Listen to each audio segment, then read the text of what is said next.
Now making their way to the microphone, it's Daniel Cormier and Ariel Helwani.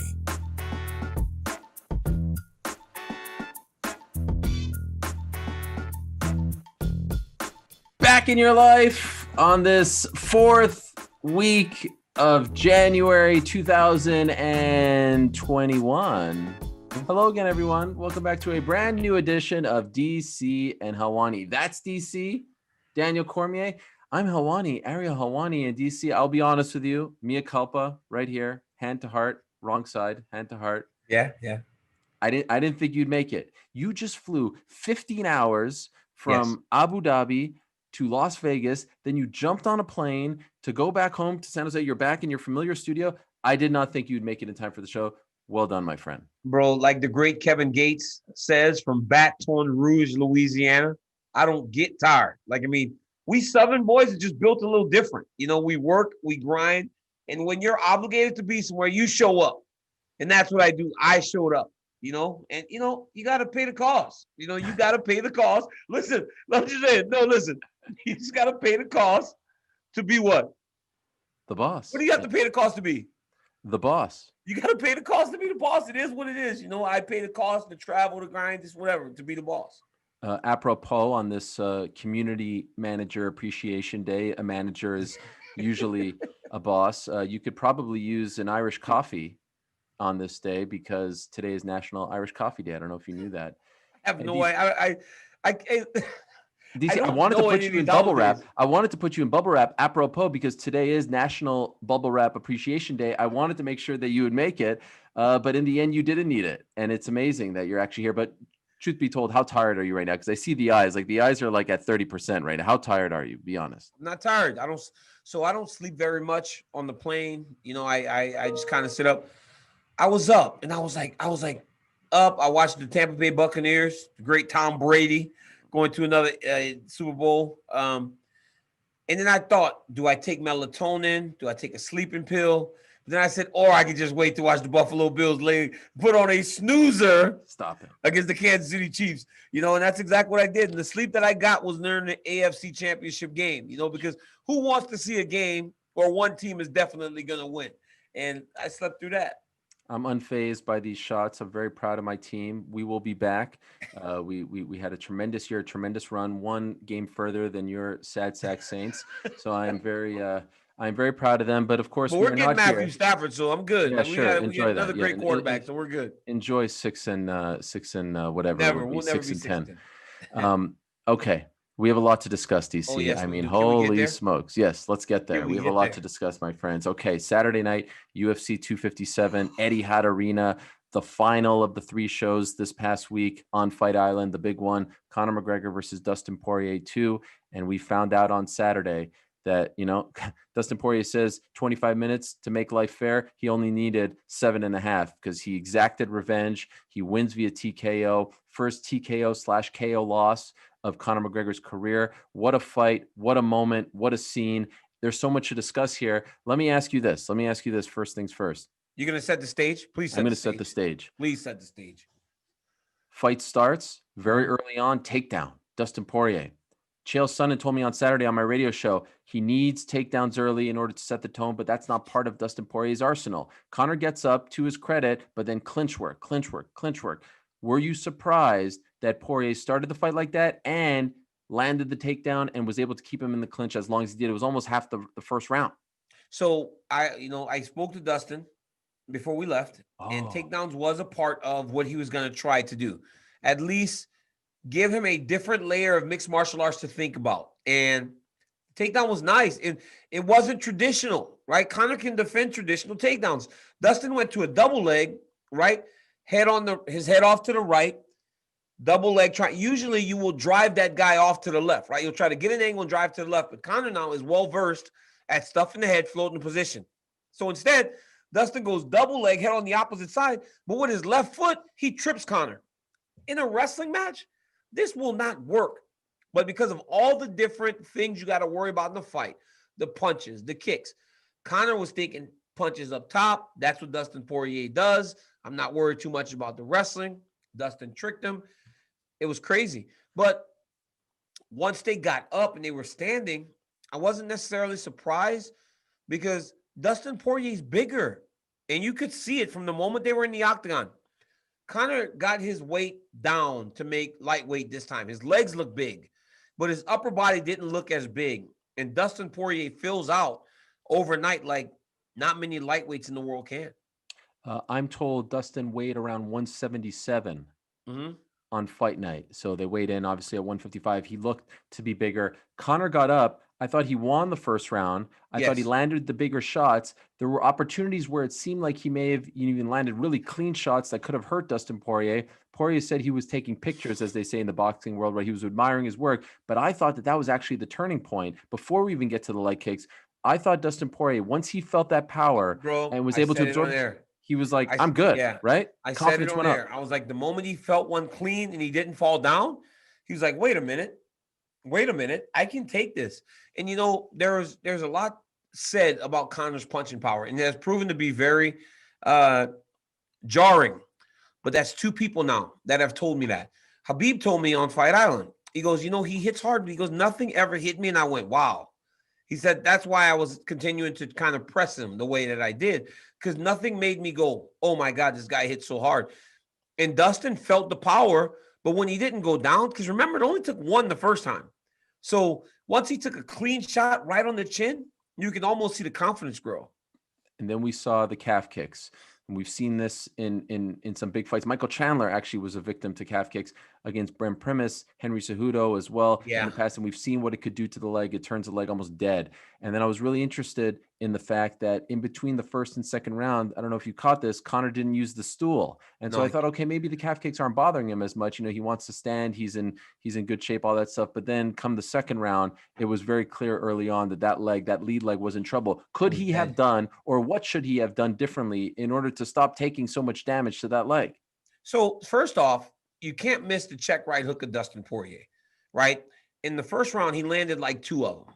Then one he missed very, very close, and he went to Conor. He kind of pointed at him like, hey, you better be careful. That was the same punch he's hurt Max Holloway with, same punch he hurt Justin Gaethje with. He throws this beautiful check right hook. And I've said it, Dustin is a right-handed guy. So when he's punching you with his jab and with that hook, he's hitting you with his power hand. This thing has just become so good that it's almost viewed as his main weapon. The reality is this guy's dominant hand. So when he's throwing that right hook and he lands it, it's buzzing guys. And he hit Conor with one, and then he threw another one. He barely missed him, and he told him, hey, you know, this is one you got to watch for. Now, as we get to the leg kicks become available because they're both southpaws, right? They're both southpaws. When I'm fighting as a conventional fighter, 75, 80% of the time, the guy in front of me is going to be fighting me as a conventional fighter. You don't see as many southpaw guys. Luke Rockhold was a problem because he was a southpaw. He could jam the body kick. He threw a left hook. John Jones gave me a lot of problems because he was a southpaw. So he's constantly just kicking me in the body. It opened the window. But what that does eliminate is those outside leg kicks. That's why when Jones and I fought, he never threw outside kicks. It was always kicks inside or kicks to the body. You can't throw those kicks because you can't get your foot to wrap around the outside. But the moment you're split stance, conventional, southpaw, now you can throw outside kicks and you can throw leg kicks. Since this whole low leg kick thing started, Conor McGregor's been gone. He only fought Donald in that time. Back in 2016, when he was very active, people weren't throwing that as much. It's a thing that started, recently, and it's become more prevalent in mixed martial arts. And he never fights southpaws. So nobody's really throwing those kicks at him like that. And he just looked like he had never seen it and had never really dealt with it before. What he can try to do is check it. But the reality is, when you're checking him, unless you can get your shin turned completely into that kick, it's still going to hit you on the front to the outside of your shin, and it just deads it. It kills all the nerves in the outside of your leg. But look at Paul Felder, right? When Paul Felder fought Dan Hooker, he got kicked like that a lot, and it just damaged his leg. But he was able to get through it because it's something he's dealt with, being around the fight game, fighting consistently, and he has felt them in training and in the fights. And I just think that the time away where Conor didn't see this new technique really did hurt him. So I want to ask you about potentially switching stances. But before I ask you about that, I do want to bring something up and clear the air about something. Last week, I interviewed John Kavanagh, Conor's head coach. And in the midst of that interview, Kavanagh said something to the effect of, we trained a lot of orthodox for this fight. And obviously that's a big deal because Conor's not an orthodox fighter, but then that would make it, orthodox versus southpaw. Yes. And in that interview, he goes, oh, wait, cut that out. It was a pre-taped interview like we do now on Zoom. And I said, okay, fine. Afterwards, he was like, no, I was just messing around. Keep that in. DC, I got so much hate over the past few days. I couldn't believe that people actually believed it. It was clear. He was smiling when he said it. People say, you turned on Conor. You revealed the game plan. I can't believe you stabbed him in the back. Like either I'm a shill or I'm the guy who like wronged Conor McGregor. It was crazy the amount of hate that I got. But here's the thing. The thing is, okay, and I there's an interview up with John Kavanagh on YouTube right now where he clears the air that he was just messing around the whole time.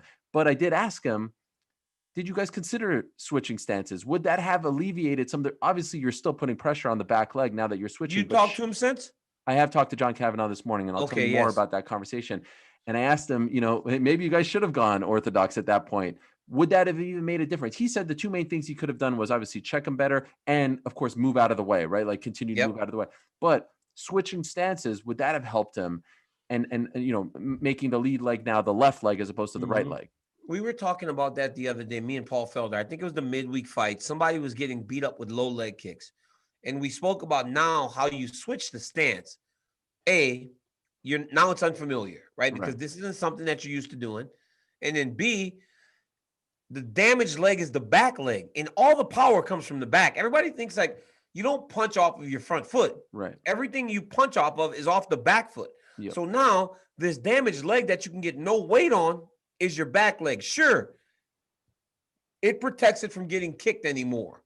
But how effective are you going to be, A, fighting out of a stance that you're not familiar with, and B, trying to throw power punches with your non-dominant hand off of a foot that you really can't get any drive off of.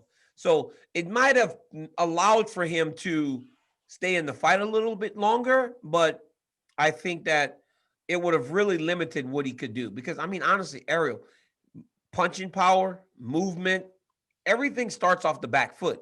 Yeah. You're not stepping with your front foot, then your back foot follows. You're kind of moving. Dominic Cruz is doing a whole bunch of fantastic footwork, right?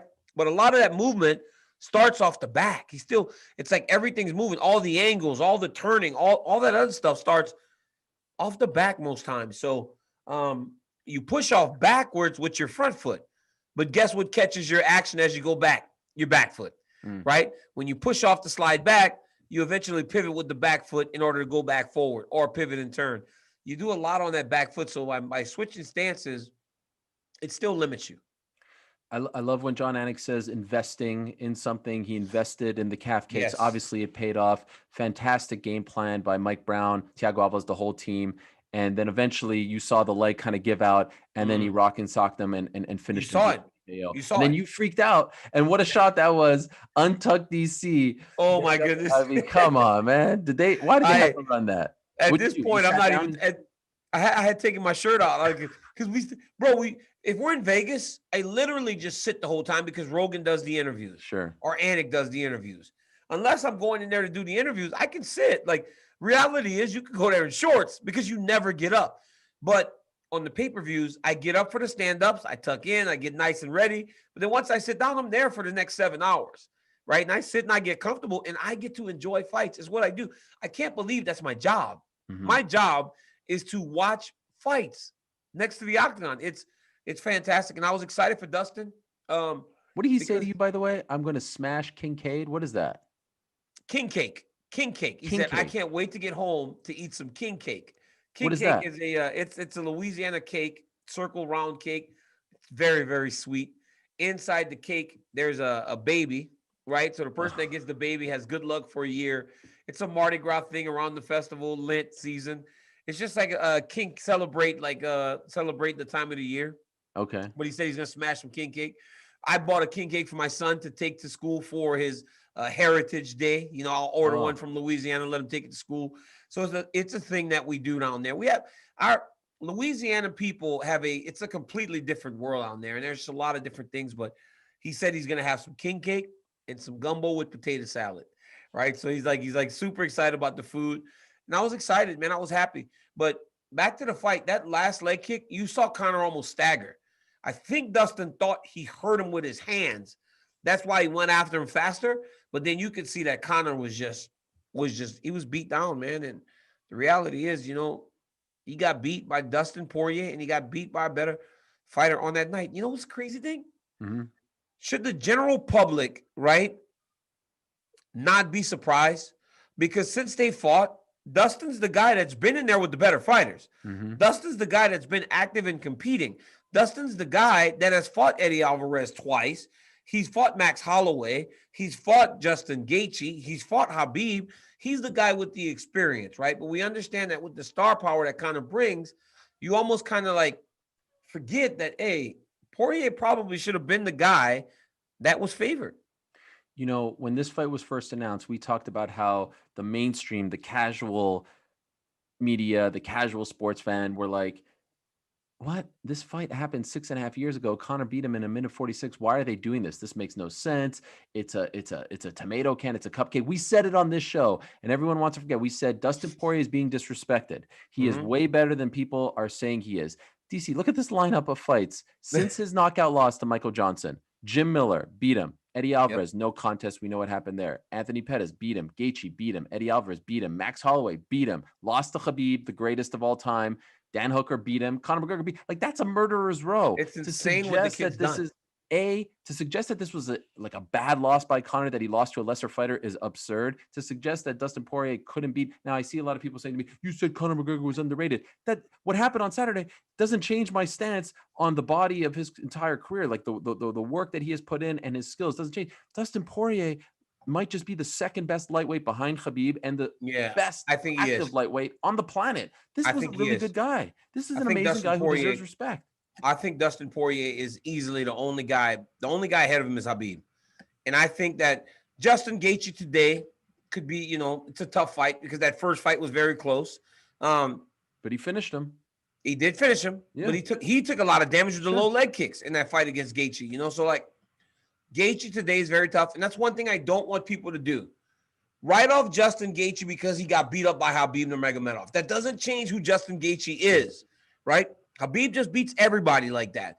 Case in point, look at what Dustin Poirier has done since losing to Khabib in the fashion that he did. So let's not write off Justin Gaethje because the last visual we have of him is him getting beat.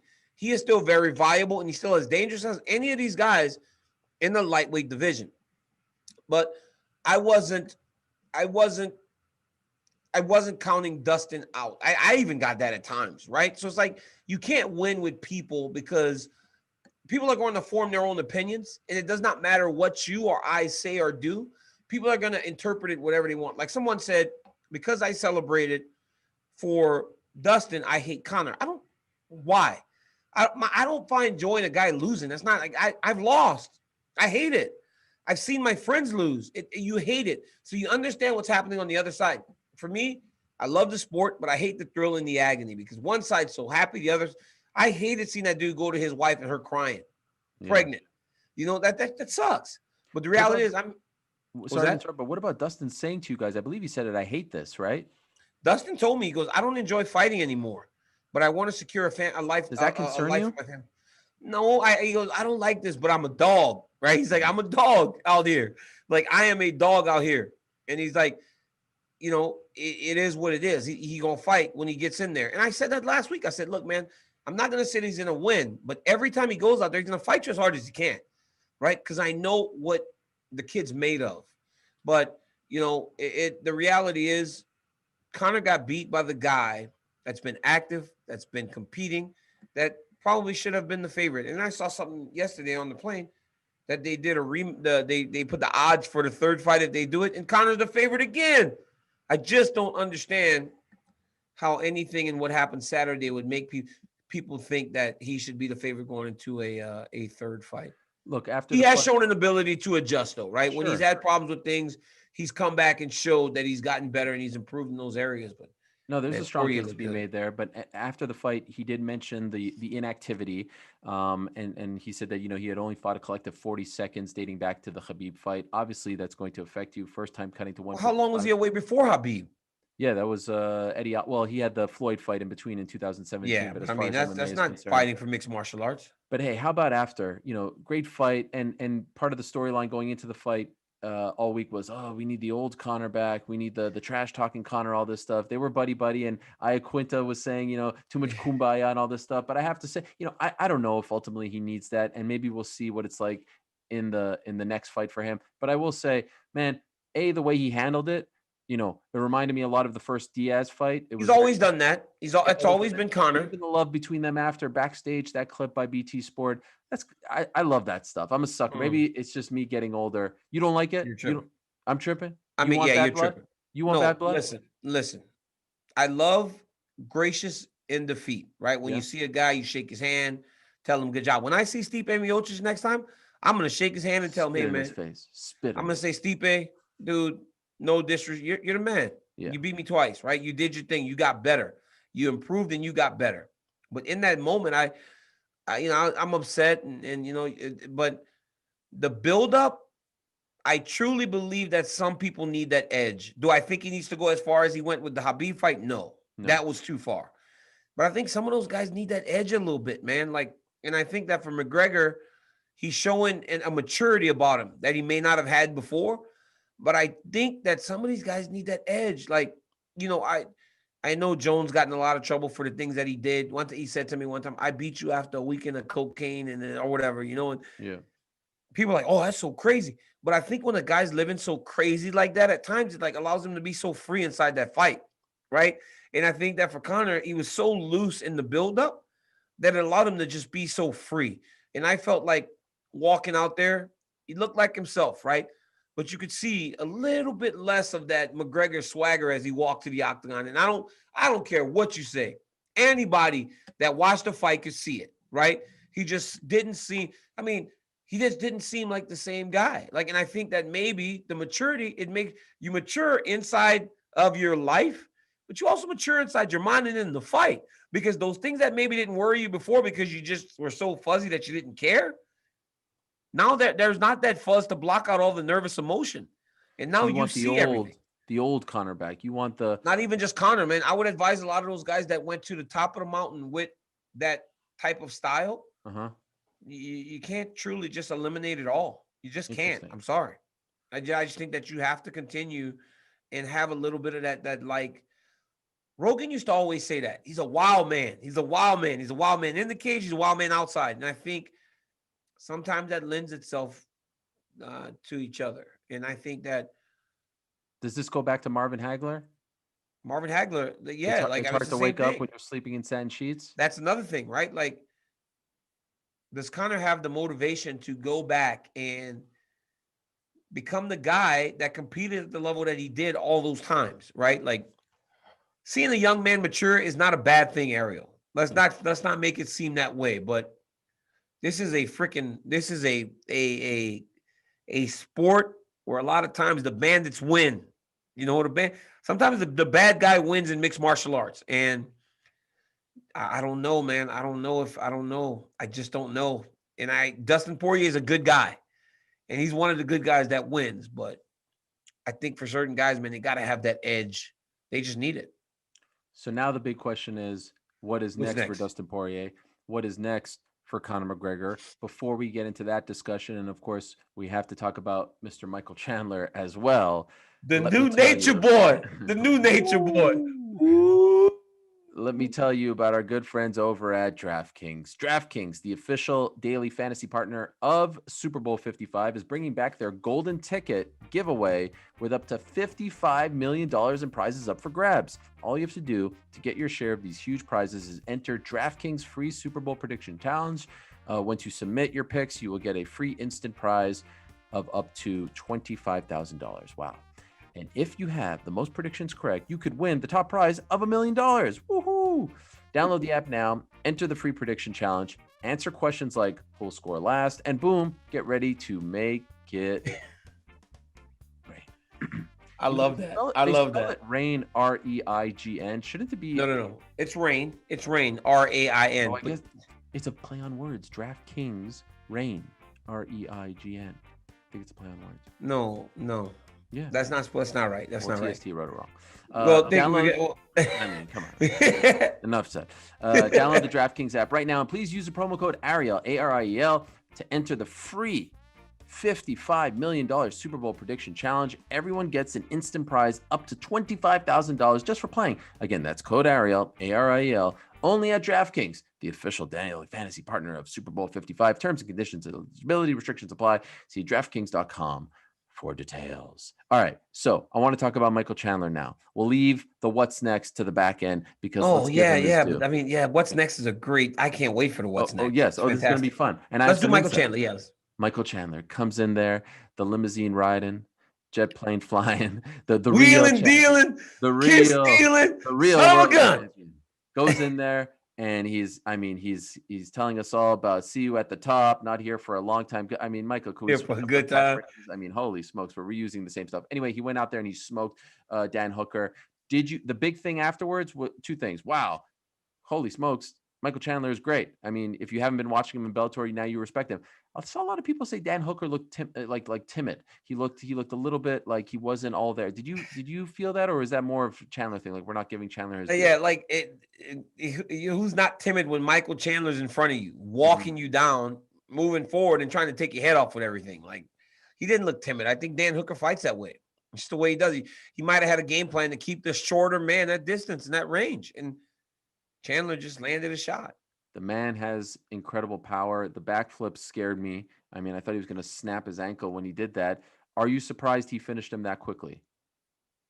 I did expect a tougher fight. You know, when you're doing your research and you're preparing and you watch Chandler's fights from the past, you don't necessarily expect him to smoke Dan Hooker in that amount of time. But when you look at what Dan Hooker's been through recently with Dustin Poirier and Paul Felder back-to-back, and you look at what Michael Chandler has done and how fresh he's been and how much improvement he's shown over the course of his last few fights, it's not that unexpected. But I saw a lot of people pick Dan Hooker to win that fight. And Chandler shut that up, man. And we're not even seeing his best skill. His best skill is wrestling. Mm-hmm. And he's knocking dudes out like that. That's 2 in a row because he put it on Benson Henderson too in Bellator before he came over. So I don't remember a better UFC debut outside of Anderson Silva. Didn't Anderson Silva beat Chris Lieben in his first UFC fight? Yep. Right? It don't get much better than that. Yeah. Right? So, like, you got to go all the way back to around Anderson Silva to think about a UFC debut where you immediately start to think, wow, title contention. And what did Anderson do in his next fight? Became the UFC middleweight champion, right? He beat Rich Franklin after he beat Chris Lieben. 2 fights in, the dude's at the belt. And Michael Chandler seems to be on his way to at least challenging for a UFC championship in the very near future. I love how he went to the body. I love the power. Everything about it was great. I love, by the way, that Bruce Buffer said Bellator in the discussion. And could this finally everybody? Yeah, but could this finally put an end to, because like as the great CLP says, just how good is Patricio Pitbull now, right? Because Patricio Pitbull is a 145er, knocked this guy out. You could take it one of two ways. You could take it one of two ways, right? Enough with they're the minor leagues. Enough. No, wait. So here you can take it one of two ways, right? You can say at the weigh-in, John Anik said former Bellator champion, it is a major world championship. Mm-hmm. But by completely, Vince McMahon used to do this back whenever it was in. If you completely ignore them, people just can assume that they're your rival. If you start to mention them, they're not my rival. I can say them because because if I never mention your name, I almost keep you on the same footing as me. But if I start going, okay, if I start to mention you, then it's like, okay, you won't, I don't know if I agree with that. That's exactly. I think that's exactly what it is, though. It's like I don't. If I don't say WCW. Now WCW becomes my rival. If I go, this WCW guy, it doesn't really matter. And I think that's what's happening right now. All right, fair enough. Then I see him about to get his hand raised, and I heard it on the broadcast. He said, "Hey, DC, listen to this." He said, "Listen to this, Daniel." And then I tweeted right away. He's one of the only people in the world that still call me Daniel. Hey, Daniel. He goes, "Daniel, listen to this." Like, who? He's one of the only people that still calls me Daniel. And I was thinking, wait a second. Hey, is he going to do it? Is he going to actually do what we've been telling him to do? Now, he didn't say with a tear in my eye, which I thought was the best part. It was the best part. I thought it was a miss, but he conceded afterwards that, he's not a big pro wrestling guy. I will say 10 on 10 on the promo. Yes, he did focus on Conor, but there was a little nod to Ric Flair. There was a little nod to Taz as well. Beat me if I let you, or whatever it was. Beat me if you can, or something. Yeah. By the way, post-fight press conference. So, of course, we continue the trend of not giving me props on the broadcast. But post-fight press conference, he shouted us out. In fact, we have the clip. Take a look at this. So the origination of that was actually DC and Ariel talking about why I was in the video game. Ariel said I shouldn't have been in the video game. I hadn't fought in the UFC yet. And DC was like, well, yeah, but he's Ric Flair. He came over from WCW, and he got the title shot right away. Everybody was mad, but, he's Ric Flair. So kind of funny. I'm actually not the biggest WWE pro wrestling guy, but it was the best day of my professional career. So how amazing is this? He says DC and Ariel, he said he was watching us. Ric Flair thing. Now he kind of takes a shot at me, saying that I said he didn't deserve to be in the video game. I mean, come on. The guy with the pull, when they said, "Hey, DC, we're thinking about putting Chandler in. Put Chandler in the game." Listen, Ariel. I'm happy he took motivation out of our words. Words. I think Michael Chandler couldn't have done it better. It was From amazing. the walkout to the way that, hey, I'm not here for a long time. I'm here for a good time. I love that. I think that's great. He looked so calm walking into the octagon, no octagon jitters. He was confident, felt like he belonged, said all the right things, and then walks right to the center of the octagon and rips off a promo. Because when we said, and that's why people were saying, oh, he's looking past Dustin. I said, Dan Hooker or Chandler, whoever wins, needs to go out there and he call out Conor McGregor or Dustin Poirier, whoever wins the fight. Yep. He went out there and he did it. I'm here. And it was perfect because he right at the time put himself right in line with the very top of the division. It was perfect. Watch him walk out next time in the robe with the feathers and everything. Oh, I mean, I say you run with this, bad boy. I call him the new nature boy, bro, because no, they want to hate him. He's like, you want to hate, he's perfect. He's like, so perfect. He's got a look, he's got a great look, great body. He's getting into the main event scene right away. It's like it's almost like he's in the video game. You got guys that won 5 fights in a year, been in the UFC for years, begging to be in the UFC game. Chandler strolls in with his $1 million contract. He gets in the game before he even steps in front of the octagon. So it's like, that's the guy that you go, I hate that dude. I don't know why I hate him, but I just want to hate Michael Chandler. I want to hate that dude. And if I'm Chandler, I'm styling and profiling. I'm wearing my brand new suits. I got a $15,000 Rolex. I'm the kid. Look at this. Boom, elbow in the mat. I'm telling you, if I'm Chandler, I'm Ric Flair in this thing all the way to a title shot and laughing all the way to the bank. Absolutely. The whole time. Play it up. Play the perfect, clean cut heel. Play that guy. And the lesson is more of these fighters need to listen to us because we got ideas for you guys. All right. Like if you're Chandler, you're saying, hey, hate me. They're giving me everything because I deserve it. Mm-hmm. I'm the former champion in another organization. I look like I look. I train hard. I work hard. And I just knocked out Dan Hooker. And guess what? When the rankings come up, Michael Chandler is going to be like number 3 or 4 in the world right away. It's crazy. And I also liked he didn't take the bait. He was asked about Pitbull's tweets. Pitbull called him my son and all this stuff on Twitter. No sell him. No sell him. Yeah, no sell him. I love that now, Pitbull. Pitbull should do that. But hey, this guy's making high 6 figures in the UFC. And did that on a Conor McGregor fight, which, did incredible numbers reportedly. Just no sell it. Like you said, just no sell it. No sell it. Hey, don't even. Now this goes against what you said earlier, because you said the fact that they're mentioning Bellator means that they're beneath them. But if that's why. This is why Chandler's like, The announcers can mention them as fighters. Patricio, why is it Patricio? Patricio. One day you'll get his name. Pitbull's like, Chandler's like, I'm over here now. Look at me. I don't know why he said I will. He kept on saying I will every time he was asked about Pitbull. I don't know what that's all about, but I think he played it the right way. Okay, so big win for him. All right, we got the 2 fights out of the way. Now comes the fun. Now comes the real fun. Let's talk about what's next. But first, let me quickly tell you about our good friends over at Manscaped. Please support DC and Helwani like Manscaped supports us, because they are the best. They have the best men's grooming tools to get the job done. Fellas, listen up. Feel confident while you groom. Get yourself the Manscaped Perfect Package 3.0. Inside, you'll find products like their Lawnmower 3.0, which has advanced skin-safe technology. So this trimmer reduces cuts. It's phenomenal. It has everything you need to keep trimmed and smelling nice.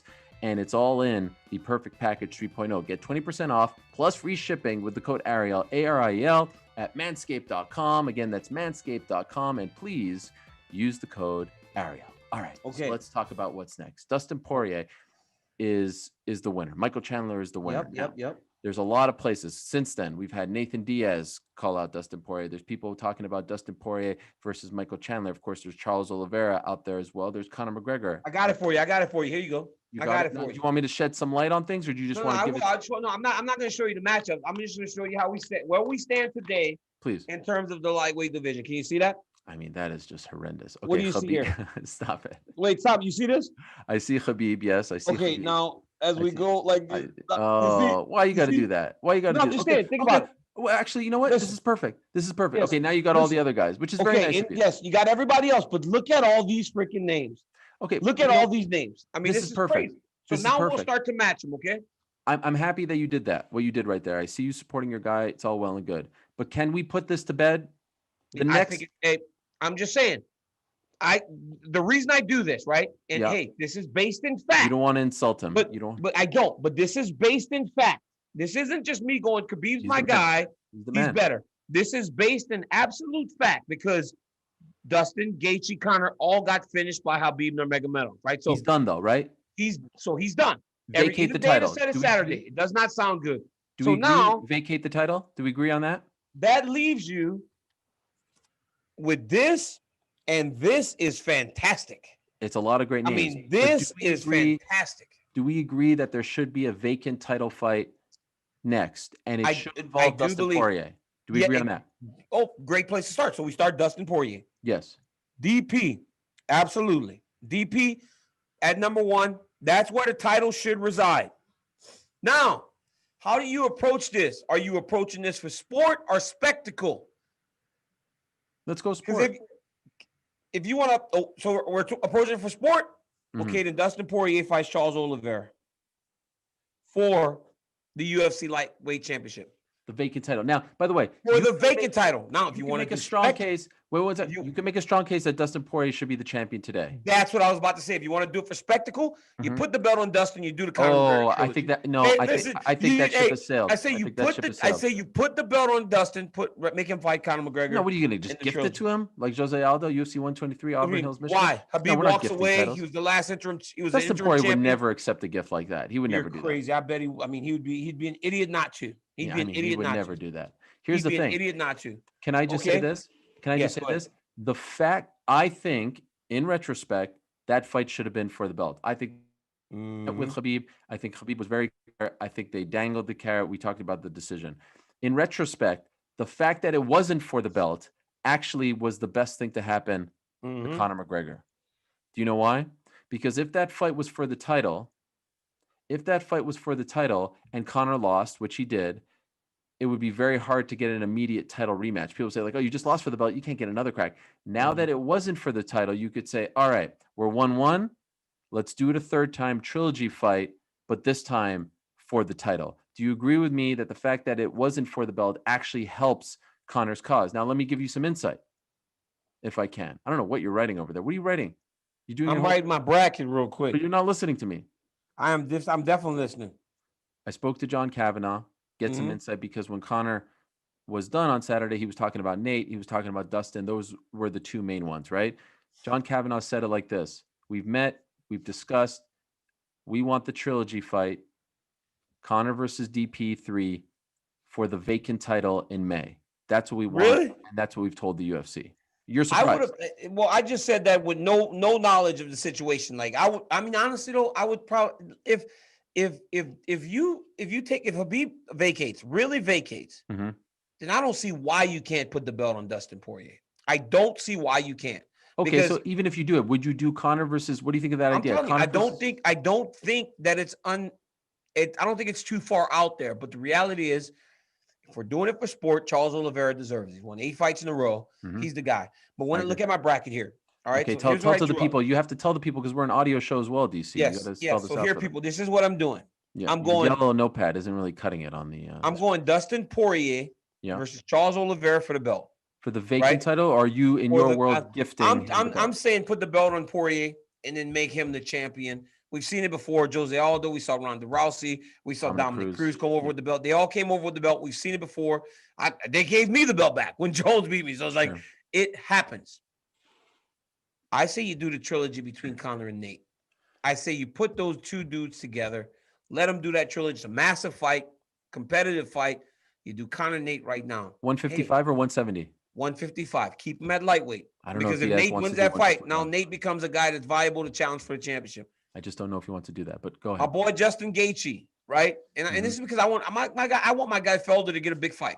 I'm doing Gaethje versus Felder. Whoa. I'm doing Gaethje versus Felder because Felder doesn't have a fight. I'm doing Chandler versus RDA. Why are we all forgetting about RDA after him getting back to 55 and beating Felder in the way that he did? And now you got 4 guys after this. You'd have 4 guys just ready, and the division's just reloaded because you got a new champion, someone that hasn't beaten everyone. If it's Oliveira, he's only beaten Tony Ferguson. I know I've left Tony Ferguson out of this deal, but I think I just think Tony needs something a little bit back. Maybe put Ferguson and Felder and give Gaethje one of the other guys. You know what I'm saying? Maybe do Felder and Ferguson and then give Gaethje a Chandler or give Gaethje a McGregor or Nate. I don't know who that, but I don't know who that 10th guy would be in the weight class. Okay, so let me ask you this. If, in fact, this pay-per-view is doing the numbers that people are saying it did, what's a bigger fight? McGregor-Diaz 3 or McGregor-Poirier 3 for the belt? Ooh.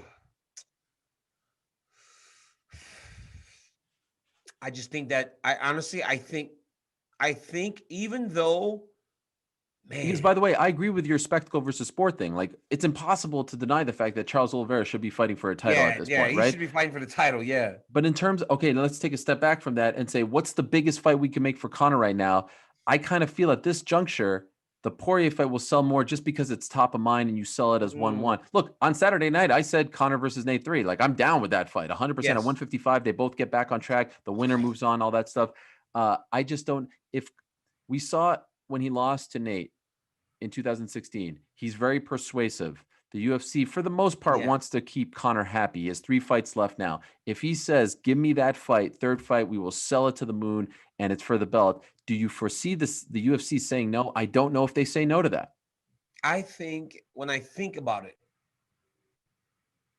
I got to be honest with you, man. It's both of them are massive, right?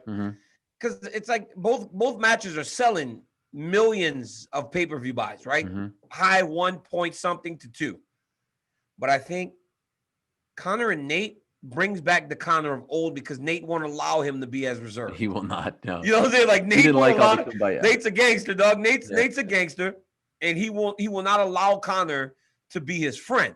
And I think by him not allowing Conor to be his friend, it will draw in more interest. And I think it might do a little bit more, but at this point, I don't think it'll be much of a difference at all because Conor fighting either of these guys is a massive fight.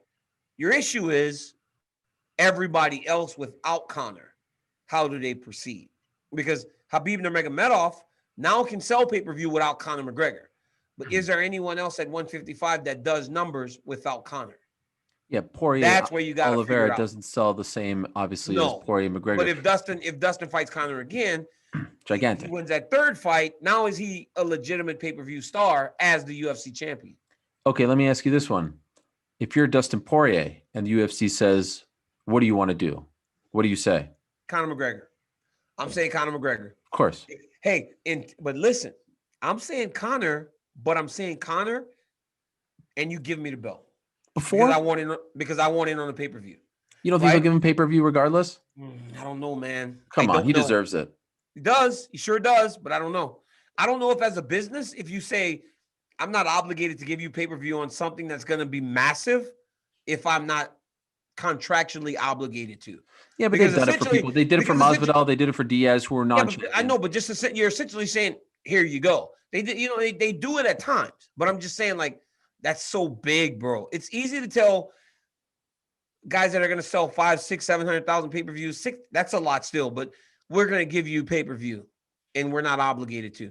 But when you know 2 million is going to add another 2.5 million out to the payout, you're not as lenient with that. You know what I'm saying? Like, it's just, it's a business, it's a money business. But does Dustin deserve it? Absolutely, he does.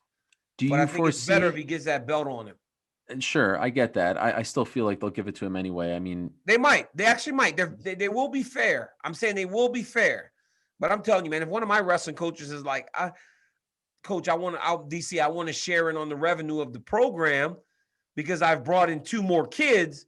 I'm like, well, bring in 10 more kids, and then maybe I'll pay you a little bit more, you know, Man, when I'm you're not ruthless. necessarily contractually obligated to do it. Damn, dog. I mean, I know. geez. I know. Cutthroat. Would you entertain the idea, if you're Dustin Poirier, of finally fighting Nathan Diaz? Remember, they were supposed to fight at UFC 230. Yeah. That fight fell through. You came in and fought Derek Lewis. Nate, not, in the past, not very clear about what he wants. On Sunday, he was very clear about what he wants. He said, let's run it. What do you think? Do you entertain that or no? If I'm Dustin Poirier and I'm just looking to make the most money I can, I'm fighting Conor or Nate. Yeah. All the rest of these dudes, I'm not fighting. I want to fight Conor McGregor or I want to fight Nathan Diaz. If I'm Dustin Poirier. But number one is Conor, in your opinion. Those are the 2 matchups that I'm looking for. The 2 biggest stars in the division, I want to be standing across the octagon from one of them. So it's kind of odd. It's like Dustin fought that fight. Did he ever say Khabib's name? Did he say anything about Khabib in the post fight? Well, I think he said that, he considers himself the champion and all that because he's done. Chandler talked about Khabib, saying that, he has the skills. And very crazy, though, because you should be like, I mean, you would think that he would have said something about him, like, what are you implying? You implying he doesn't want him? No, I'm not implying that he doesn't want him. I just was wondering because I never even thought about that, right? I went right to thinking everybody else, and maybe my mind's set to Khabib's done. That's why I'm kind of like, it's been in the back of my mind. He's done. Let's just leave him alone. The guy's. It's very surprising that he never even called for that, or, Conor did, right? Conor was like, if he wants to take the shots, I'll fight him. Well, because he was responding to tweets. Khabib, got some shots in. The one thing that he was wrong about was Conor hasn't changed his team. Like, that's the one thing you could say about the guy is that he has the same guys. In fact, he brought his, boxing coach from when he was 10. But, Conor was responding to that. Here's what's fun. Here's the one thing that's really fun. So remember, we talked going in. Michael Chandler and Dan Hooker are in prime real estate spot. If you do the right thing, you could fight the winner of this main event. Well, guess what? Chandler wins, says, surprise, surprise, I'm here and all that stuff. And then Dustin Poirier is asked about Michael Chandler. And did you see the way in which Dustin Poirier no-sold him, saying that he would not entertain that fight? And initially, I think a lot of people were surprised. Like, wait, are they friends? Are they former teammates? They're none of the above. Do you want to know my theory on that? Why he's not? Why? Because he was very assertive when it came to Chandler. There's one scene that was posted online of him doing the whole takedown thing, the wrestling pose, the wrestling stance. But here's the thing. Here's the part that I think people have forgotten. Listen to this. This will be a fun buildup and a fun fight. I just don't know if it happens next. Dana even alluded to the fact that he would like to see it Poirier versus Chandler. Yeah. Remember back in September, October, they're trying to do Dustin Poirier versus Tony Ferguson October 24th. Remember, they had failed negotiations with Dustin Poirier. And they went to Chandler, right? Went to Chandler to make the Ferguson fight. Remember, Ferguson said, no, I'm going to stick with my guy, Dustin Poirier. And Dustin and Chandler almost agreed, didn't they? And then they went to Dustin and said, hey, why don't you fight Chandler? And he said, no, I'm going to stick to my guns. I want to get paid X amount to fight Tony Ferguson. I think, and I haven't talked to Dustin yet, but I do believe. And then what happened? Michael Chandler became the backup fighter for the title fight and was parading around as the new toy. I believe that Dustin Poirier, the man of integrity that he is, does not like that in that instance, for lack of a better term, Michael Chandler acted as the scab. He was the guy who broke up the negotiations, and I think that pissed him off, and I think he is staying true. That might be why he's like that. What about that? Yeah, I think that that bothered him. That ruffled a lot of feathers. A lot of people were like, how dare you? I think it does. I think it did, but I also think that the dude has fought Khabib Nurmagomedov and Conor McGregor in two of his last 3 fights. It's like Mike's still a new guy. I think he's still the new guy, and I think that more than anything. I think that's. I think that more than anything is why. That's. He's still the new guy. Listen, Michael Chandler beat Eddie Alvarez in one of the greatest fights of all time. Yes. A decade ago. Michael Chandler has paid his dues. New guy or not new guy? What do you mean he hasn't? He has. I said yes. He has. Yes, yeah. I mean, Anderson, to your point, got a title fight after beating Chris Lieben, who wasn't as decorated as Dan Hooker was. And then went in there and beat Rich Franklin. So I think that's hogwash. I think he doesn't like him because of that. And by the way, I don't blame him.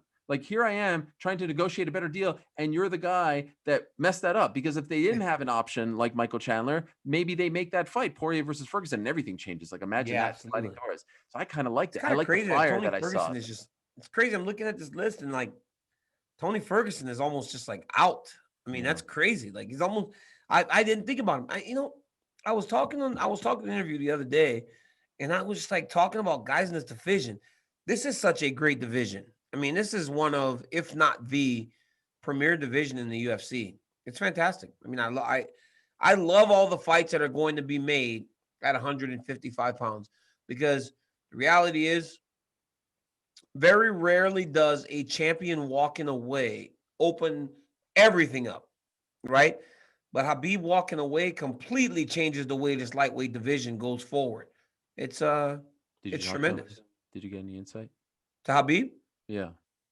I talked to Khabib, but What are you saying? not much about that. Not much about that. That is such a lie. You know, Look at you. Look at not that much face. about that. Look at that face. No, Let's I haven't talked to Khabib as much.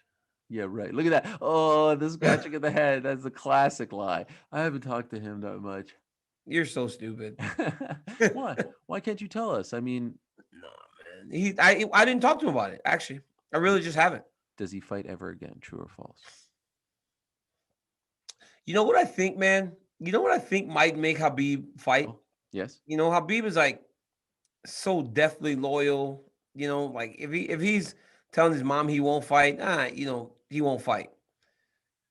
Khabib and a lot of people believe that Islam Makhachev will really enter into this conversation as soon as he's done with Drew Dober. And I believe that with every part of me. Mm-hmm. Islam Makhachev gets to the championship like we intend, like we believe that he will do. If Islam Makhachev goes to a fight and he becomes the man and someone gets him and then starts to call for Khabib, that might would get Khabib's back, because that's his brother. Yeah. Guy gets Islam. Say a guy gets Islam, as Islam becomes the man, mm-hmm. Khabib might be like, I got to get this one back for my dude. That might be what may get him back. Can I say this? I love that idea, by the way. And I love the loyalty. Seeing him transition into this role, like seeing him there with Umar, and even like full circle, him now being the translator for Umar last Wednesday. There's beautiful symbolism.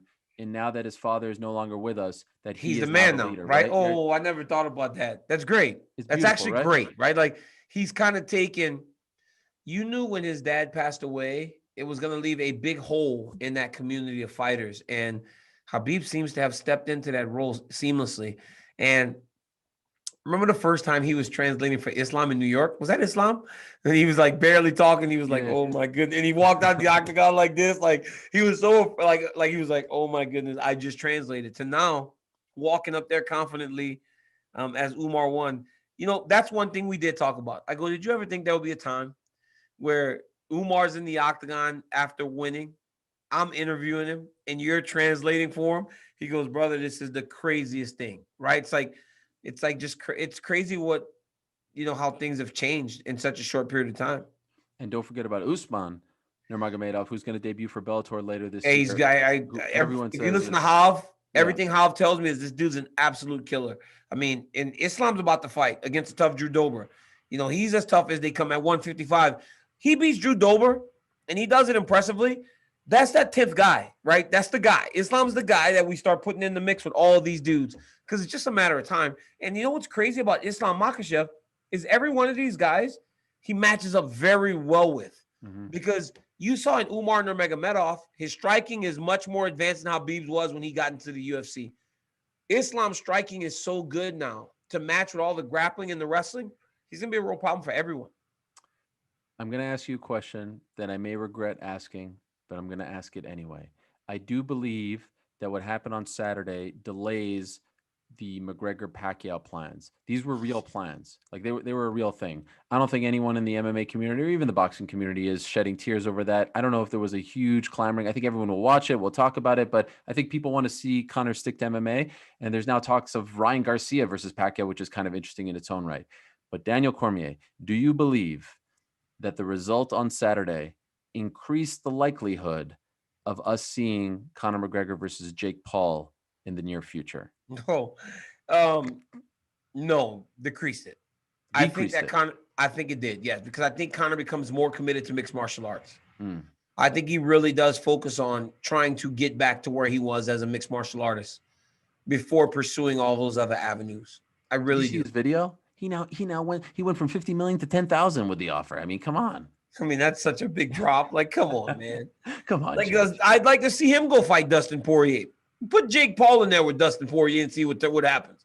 Dustin Poirier would knock his block off, right? Like, I mean, yeah. I think these guys don't understand who Dustin Poirier really is in mixed martial arts it's and really in fighting. disrespectful. Yeah, it's disrespectful to Dustin to like be like, I saw people say Buster Douglas. This is like, what are you talking about? What Buster are you Douglas? talking about? This is Dustin Poirier. Right. The Buster Douglas was a 40-1 underdog. Right.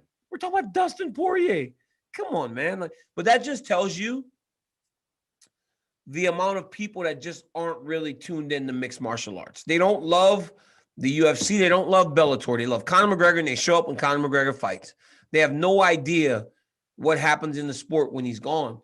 And what you hope for is that after they come for Conor, they stick around for everyone else. Sure. Do you think Conor returns to form? Do you think Conor ever tastes gold ever again? Oh, man, it's a tough one, right? That's a tough one to answer after seeing that. It's a tough one to answer because the reality is, like, I would probably pick Dustin Poirier in a rematch because Dustin Poirier is still going to be a southpaw fighter. And Dustin Poirier is going to that well a little bit sooner. And most guys will go to that well when they fight Conor McGregor now because Conor didn't just not check kicks. He looked like he had never seen and nobody had ever done that to him before because he just didn't check him effectively. It's a difficult thing to deal with. I got to be honest with you, DC. There are 2 times in the midst of all of this stuff that has happened over the past almost year where I felt I was more. I love this job, right? I love this job. Yeah. But I was kind of sad at the end of the night. It was when you fought, and it was on Saturday for the magnitude of it. I wish I was there, right? I just felt left out. I wish I was there. Yeah. And so could I ask, what did it feel like? It sounded really loud with 2,000 people. Like, did it feel dramatically different? It was crazy, Ariel. It had that big fight feel. 2,000 people. It felt like 20. Wow. I mean, to watch those guys walk down the tunnel and see fans actually out there. Yeah, it's right. So great. Dustin Poirier always does this thing with his hands where he raises, kind of always lifts the flag. Seeing that with nobody in there changes it. So watching them come through the fans was fantastic, man. The people were loud. They were doing that Olay chant for Conor. They were booing Dustin when he came out. It was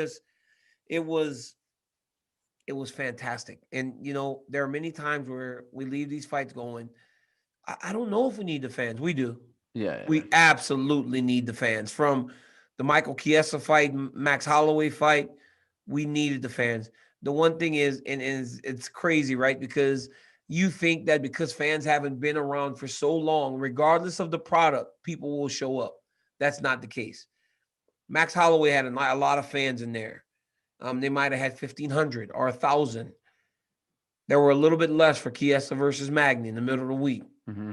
Every seat that was sold on the weekend for McGregor Poirier was filled. Mm-hmm. There was not an empty seat in the house. Whichever ones were available were bought, they were accounted for, and every person was there in their seat watching the fight. So even though fans haven't been around for a while, they still show up in droves for the bigger ones.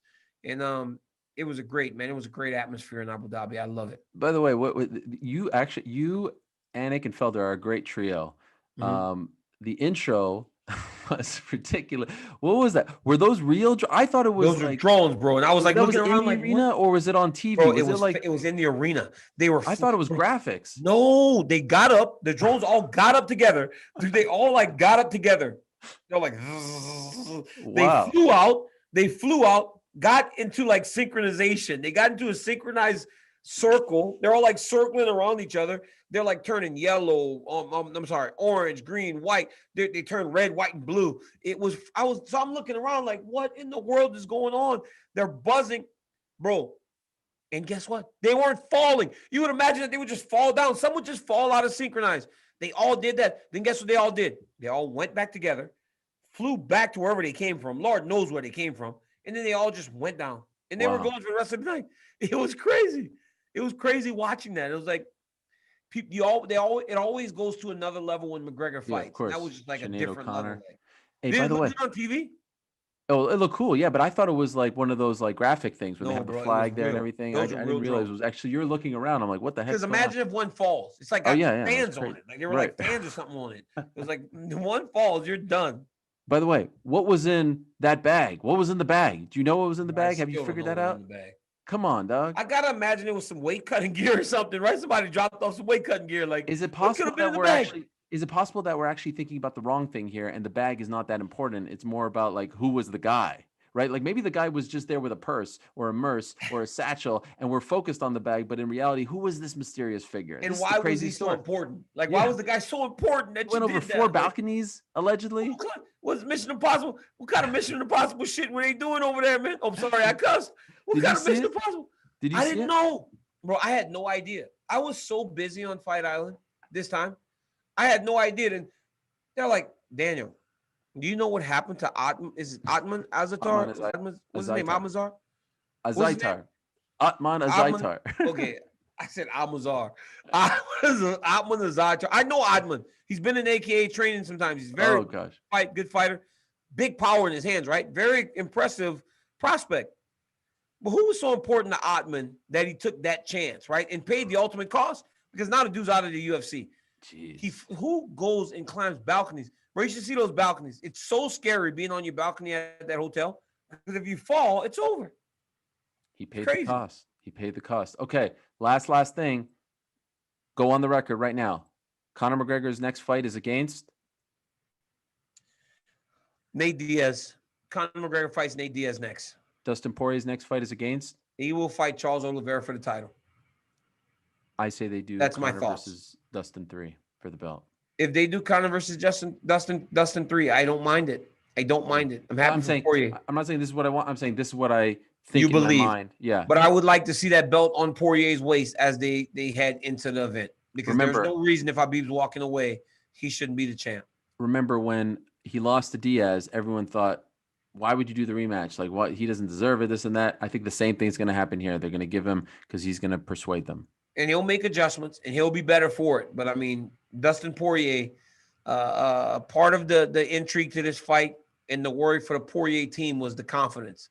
There will be no lack of confidence going into that third fight if you're Dustin Poirier because of what he did in this last one. Shout out, by the way, very quickly to Joanne Calderwood, Mahmoud Muradov, Marina Rodriguez with a huge win over Amanda Ribas. I thought those were the most impressive ones, certainly on the main card. Juliana Pena with a big win and a nice little call out as well.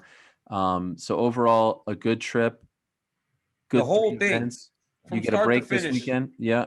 I can't believe it. Listen, if anyone ever questioned DC's commitment to this program, his true love, his side piece, if you will, but sometimes I'm not the guy that introduced my other show on the show. No, I mean, come on. Listen, sometimes we like the side piece more than the main squeeze. I mean, dude, you gotta stop making these references. You really gotta stop. I mean, Jacqueline's going to kill you. She's going to kill you. Oh my gosh! But wow, what commitment you showed! What loyalty you showed to this program. Listen, man, I want to talk about the fights. I am the luckiest man in the world to be able to do what I do. I enjoy my job, every single one of them. And I don't think many people get to live life like that. So I enjoy this. I love it. Amen. Oh man. Man. With a quote like that, I wish I could just go over there and kiss you on the face. Don't ever talk. You gotta stop talking about kissing me. I'm gonna punch you in the mouth. You kissed Habib on the forehead once, right? Didn't you do that? Yeah, that's my brother though. Habib's my brother. I'm not your brother? After everything we've been through? Yeah, but like in our family, we hug, we hug each other, kissing them. We could do next time I see you, I'm going to do like the whole like wrestler thing where we do like the underhook thing. No, you'll never do that. That's for me and my Russian friends. That's for me and Umar ran into each other in the hotel the other day. He immediately shot a single leg. I'm like, wow, that's what I'm going to do. Don't change. Just I'm going to do what Dustin did to Chandler. I'm going to get into the stance. Low. No, ankle pick. I'll give you a low leg kick. I'll give you a low calf kick. You do that. Because I mean, if your stance looks anything like you're dancing, you actually pick your leg up when you do that too. That's what makes it so impressive. I'm almost at 1.1, by the way. Let's not that fast. I mean, listen, it's been a great week for your boy. Let me tell you one thing, bro. I get so many followers a week, but I lose 10,000 followers a week. I don't know who am I making so mad. I'm not going to speak on that. I think you need more Helwani posts. I got 2 in a row last week. It was very good. You probably gained some there, and then you lost because you didn't keep it up. We are out of time, DC. Hey, you probably need some rest. Shout out. Oh, yeah. I want to give a shout out to my guys. I want to give a shout out to all the guys I worked with last weekend. Dan Hardy. Yes. John Gooden. Yes. John Anik, who has been my partner, not only on the broadcast, but also on the video game and everything else. Paulie Felder, the production crew, and everybody in the back. Man, these guys had to work, bro. It was a stressful week. It was a hard week. and everybody completely knocked it out of the park. I'm happy for those guys. And ESPN and ABC for giving us a chance. Dude, it was a fantastic trip to Fight Island, and I feel like it's only going to get better and better. So, but hats off to my guys, Anik, Felder, Gooden, Hardy. You guys did a great job. Should be proud. Amen. Great job, everyone involved. All right, we're out of time. DC, thanks for making it happen. Thanks for flying home. Thanks for being safe. Thanks for doing your thing, my man. Get some king cake, why don't you? Celebrate Lafayette's finest. I mean, you talk about a guy who might be, the king of Lafayette. Let's not get into that. DP, have your day, my man. Thank you, TST. Thank you to the crew. I have no idea what the 7 means. What does the 7 mean? World Championships. Oh, 8 World Championships, right. Why did I think it was 7? Anyway, thanks to everyone. Download, subscribe, review. We appreciate you more than you know. Thanks to Manscaped. Thanks to DraftKings. Manscaped? Yeah. We did not do Manscaped. Yes, oh my God. We did. We didn't do Manscaped. We did DraftKings twice. Manscaped. Back next week, same time and place. Until then, I say peace. I'm out.